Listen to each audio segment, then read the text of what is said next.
नमस्कार. निकिता रंगोली आर्ट या आपल्या यूट्यूब चॅनलवर सर्वांचे मनापासून स्वागत. सर्वप्रथम मराठी नवीन वर्षाच्या आणि गुढीपाडव्याच्या सर्वांना मनापासून खूप खूप हार्दिक शुभेच्छा. गुढी उभारू आनंदाची, सुरुवात करूया नवीन वर्षाची. तर नेहमीप्रमाणेच आज देखील तुमच्यासोबत एक सुंदर आणि विशेष असा व्हिडिओ शेअर करत आहे. गुढीपाडवा अजून काही दिवसांवर आहे, पण आज ज्या रांगोळीचं डिझाईन तुमच्यासोबत शेअर करणार आहे त्या गुढीपाडव्यासाठीच आहे.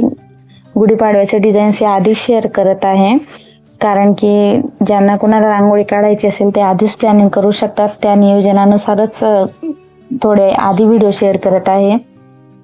तर आजच्या व्हिडिओमध्ये गुढीपाडव्यासाठी दोन अतिशय सुंदर आणि सोप्या अशा रांगोळीच्या डिझाईन्स काढलेल्या आहेत.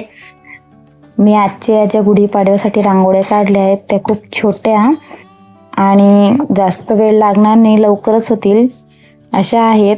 तर या आजच्या व्हिडिओमध्ये गुढीपाडव्याची रांगोळी म्हटली तर जरा बारीक बारीक डिझाईन्स काढावे लागतात, म्हणून थोडासा वेळ लागलेला आहे. तर खूप जास्त नाही, पण थोडासा वेळ लागू शकतो. तर नक्कीच बघा तुम्ही. आजच्या ज्या मी रांगोळीच्या डिझाईन काढल्या आहेत त्या छोट्या छोट्याच आहेत, पण तुम्हाला जर यातली मोठी डिझाईन या अशाच पद्धतीची मोठी डिझाईन बनवायची असेल तर तुम्ही जो गोल आकार जो मी काढलेला आहे डिझाईनमध्ये त्याचा आकार तुम्ही वाढवू शकतात. त्या पद्धतीने तुम्ही थोडीशी डिझाईन पण वाढवू शकतात. तर आजच्या या गुढीपाडव्याच्या विशेष प्रसंगी मी दोन छोट्या छोट्या खूपच सुंदर अशा दोन रांगोळीच्या डिझाईन्स काढल्या आहेत.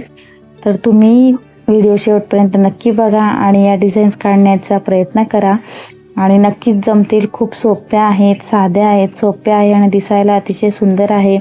मी रंग वापरले आहे ते माझ्या पसंतीनुसार वापरले आहे. तुम्ही तुमच्या पसंतीनुसार पाहिजे ते रंग वापरू शकता किंवा मलाही सांगू शकतात मी पुढची डिझाईन्स काढताना कोणत्या रंगांचा वापर करावा हे कमेंट्समध्ये नक्की सांगू शकतात. आणि नक्कीच व्हिडिओ शेवटपर्यंत बघा. आवडल्यास लाईक, शेअर, सबस्क्राईब करा आणि मी पुढची गुढीपाडव्याची डिझाईन कशी काढावी ते कमेंट्स बॉक्समध्ये नक्की सांगू. धन्यवाद.